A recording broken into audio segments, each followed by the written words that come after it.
What's up to my friends on YouTube, and welcome back to another Cut the Rope walkthrough.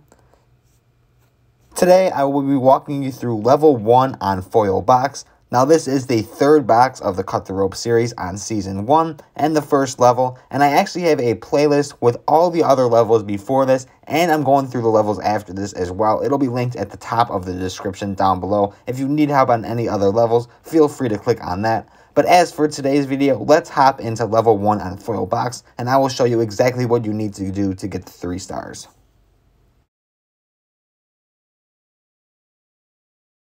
So this level isn't overly hard here. The first star is really easy. You just have to be careful here with the bubble and make sure to drag it all the way to the left as it's going up, and then you should be able to get that middle star there fairly easy. And then the third star is at the same height that the bubble is going to be at anyway, so you can just drag across to get that, and then drag all the way back to the left side of the screen, and it will get right into Omnom's mouth, giving you the 3-star rating and moving on to the next level. Like I said, if you needed help with that next level or any other levels in the Cut the Rope series, check that playlist linked in the top of the description. Other than that, thank you for watching. Like and subscribe, and I will see you in the next video.